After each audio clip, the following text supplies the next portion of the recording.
Hello everyone. आज मैं आप लोगों को एक कहानी सुनाने वाली हूँ। तो मेरी आज की कहानी का नाम है बुद्धिमान हाथी की प्रेरणादायी कहानी।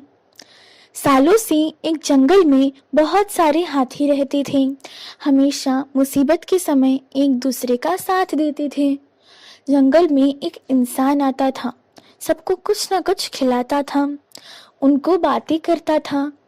उसने सबके नाम रख दिया था, सबको नाम से पुकारता था, अपना अपना नाम सबको पता था। सब बहुत खुश थे। पर उनमें से छोटा हाथी बहुत दुखी रहता था और हमेशा उस इंसान को देखते ही आग बबूला हो जाता था। उसकी माँ बहुत पहले ही मर चुकी थी। एक दिन वह इंसान सुबह आया था और उसने सबको खाना दिया, फिर उसकी माँ को नहीं दिया था खाना और उसे बाहर बहुत दूर लेकर गया। छोटा हाथी उसके पीछे पीछे धीरे धीरे गया था। एक गाड़ी के पास वह रुक गया और गाड़ी में से खाना निकालकर हाथी को दिया था। वो खाकर उसकी माँ नीचे गिर गई थी। गाड़ी में से 2-3 लोग नीचे आ गए और उन्होंने उसके माँ के दोनों दांत निकाल लिया। उसकी माँ कुछ ना कर सकती थी। वो इंसान ने पहले ही उसके खाने में जहर मिलाया था और कुछ घंटे में ही वह मर गई थी। उसके कीमती दांत निकाल कर ले लिया और उस हाथी को एक गड्ढे में दफना दिया और वो चले गए। छोटे हाथी ने सब देखा। वो बहुत ही छोटा था।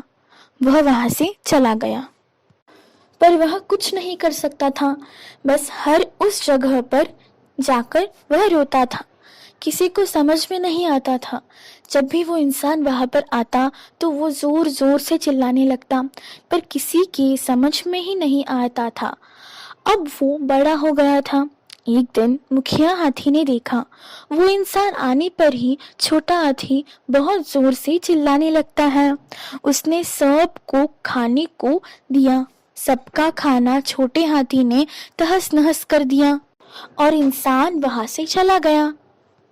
पर उसके मुखिया को हाथी की बात पे कुछ तो ऐसा लग रहा था कि वह कुछ कहना चाहता है और उसकी तरफ देखा तो बहुत ही गुस्से से इंसान को जाते हुए देखा, तो ऐसा लगा कि कुछ कहना चाहता है। थोड़ा सा समझ में आया कि जिस दिन वो इंसान आता था उस दिन हाथी लापता होता था।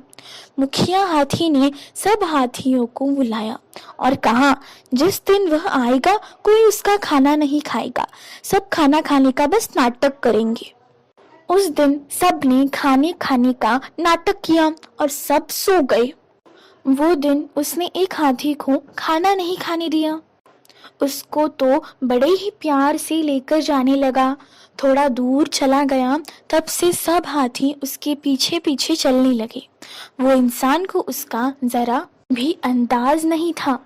हाथी के मुखिया ने पहले से ही सबको बोल दिया था, जैसे ही वो इंसान उस हाथी को खाना देगा, चारों ओर से सब उसको घेरा बनाएंगे और उस मुखिया हाथी के इशारे का इंतजार करेंगे। इशारा मिलते ही सब हाथी गाड़ी के पास गया चले गए। उसी वक्त हाथियों ने वो 4 इंसानों पर हमला बोल दिया। सब लोग मारे गए। उसके साथी भी मारे गए थे। छोटे हाथी के आंखों में आंसू निकल गए। उसको अपनी माँ की बहुत याद आ रही थी और खुशी हो रही थी कि उसने अपनी माँ की मौत का बदला लिया। उसने अब हाथियों को बचाया था। अब जंगल के मुखिया ने उसको ही जंगल का मुखिया बना दिया था। बुद्धिमानी हाथी की वजह से सबकी जान बच गई थी। तात्पर्य: इस कहानी से हमें यह सीख मिलती है कि आंखें बंद करके किसी पर भी भरोसा नहीं करना चाहिए। अपने सूझबूझ से ही जग जीता जा सकता है। छोटे हाथी को मुखिया बना देख सब बहुत खुश हो गए। इस तरह सबको छोटे हाथी की प्रेरणा मिली थी। धन्यवाद। If you like the video, please like, share and subscribe. Thank you.